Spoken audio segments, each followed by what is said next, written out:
It's been almost 20 years since the greatest Academy Award-winning film to ever use the phrase Do you think maybe he's compensating for something? was released. And people who weren't even alive when the film was released are still memeing it to hell and back.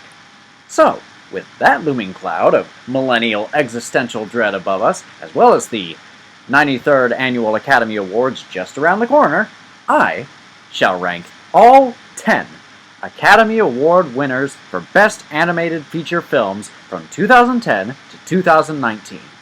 And since I've seen only 4 of these 10 movies, I can safely say without a shadow of a doubt, or a shred or hint of irony in my bones, that I have just as much authority, if not more authority, in ranking these films objectively and inarguably as any Academy voter.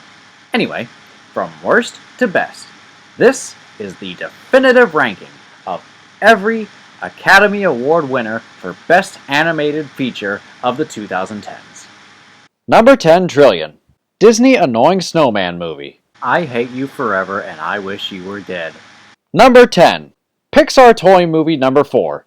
I Lost My Body got a bigger round of applause than this movie, and I will never not hesitate to remind everyone of this fact. Even when I'm unprompted. Especially when I'm unprompted. Number 10. Marvel Cartoon Movie. Everybody gets one. Number 10. Pixar Mexican Appropriation Movie. A movie about Mexican culture that had not a single Mexican on the production team. Edward James Olmos should have been in the Book of Life. Number 10. Disney Furry Movie. Bunnies. Foxes. When am I gonna fuck? Number 10. Pixar Emotion Movie. From its conception, Pixar has been telling its moviegoers through its movies how to feel about its characters. The only emotions I'm feeling when I'm watching this movie are boredom and impatience. Number 10. Disney Superhero Movie. Take your demon mutant offspring to a cartoon based on a comic book that neither of you have heard of nor will ever read.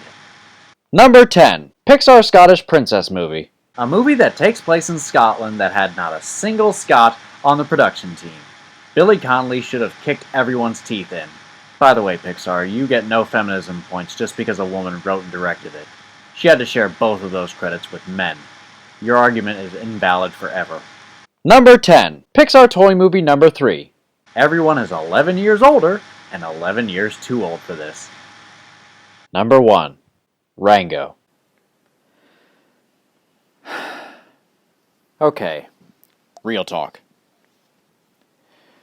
Rango just might be one of my favorite animated films ever. I absolutely hate computer animation. I hate it. It's all fake. It all looks the same. They're all playing it safe. No one is doing anything new with it, and those who want to are ignored.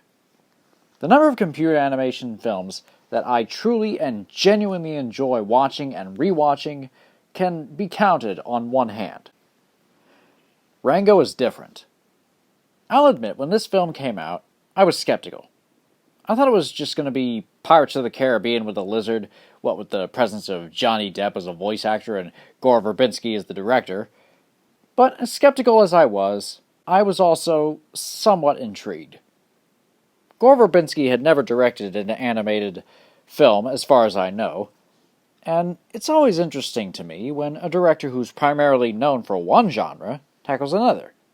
Only in this case, it's a director who is known for one medium tackling another. Lots of animators who are known for animation have broken into live-action filmmaking, Frank Tashlin and Jan Vankmeyer being the best examples of which I can think currently. But it's kind of rare for a live-action filmmaker to make a fully animated film. Unless they got their start in animation, like Tim Burton for example, one would expect a director to stick to what they know. Some have been successful. Wes Anderson has 2 amazing stop-motion feature films under his belt, and Guillermo del Toro is still in production of a stop-motion feature film of Pinocchio. Others, like Zack Snyder or Steven Spielberg, have made one animated movie which no one cared about, and went back to making live action. Gore Verbinski despite falling into the latter category, made his first animated feature film count. And let me tell you, he hit it out of the ballpark. It's an animated western, which is a good thing for me because I love westerns, and it contains references which I recognize that are actually relevant to the plot. But above all else, it's just good. It is objectively and inarguably good. It looks good, it sounds good, it feels good.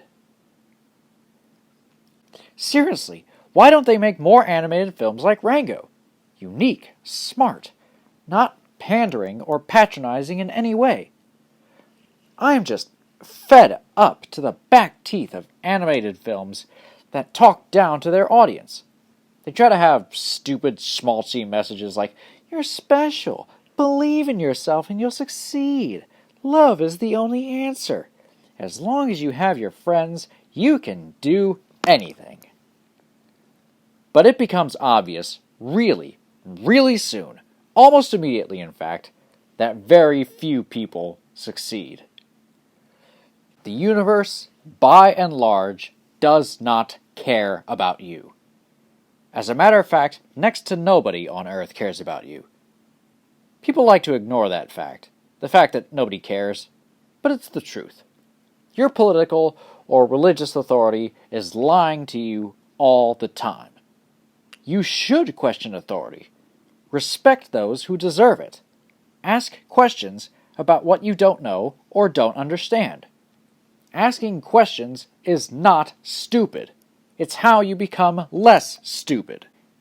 If you tell things like that to children who are vulnerable, children who are fragile, psychologically and physically, children who will believe anything that they are told, they might grow up to become better people. And what do children like? Cartoons. Everyone complains that cartoons nowadays suck. And yeah, that's true, but think about the cartoons you grew up watching. Do you honestly think something like He-Man or Ren and Stimpy hold up to modern scrutiny? Can you look at me with a straight face and say, of course the Brothers Grunt was the most underrated cartoon show of the 1990s, and I will die on that hill. What are you, some kind of idiot? Everyone grew up watching trash. For every one good show that is remembered fondly by those who watched it, there are 100 more bad shows that are remembered through rose-colored nostalgia goggles. The kind of animated films and TV shows that creators want to make are made primarily for the creators themselves first, and the audience second. Animaniacs, Freakazoid, you can't look back at those shows and tell me they were made because some guy thought, you know what kids love? F-Troop. Rango is the kind of movie that appears to be made because the creators, and only the creators, love everything that is in it. Spaghetti westerns, Fear and Loathing in Las Vegas. Heck, most of the plot is very similar to Chinatown. What child has seen Chinatown? I'll tell you what child has seen Chinatown. No child has seen Chinatown. I cannot stress this enough. More animated movies like Rango need to be made. Not just more animated westerns, although we could definitely do with more of those. No, I'm talking about more unique and smart and genuinely good animated movies. Who cares if it doesn't make money? That should be the last thing on any filmmaker's mind. What should matter to the filmmaker is that they made the kind of film that they would have loved to have watched as a kid. The kind of film with which they wished they had grown up. If people like it, great. If it makes money, great. If it wins an Academy Award, great. If it does none of those things, well, maybe not so great, but hey, the sand's running out of the hourglass, and if you made this, you can look back when you're older and say, oh yeah, I sure did that. I really knew what the heck I was doing.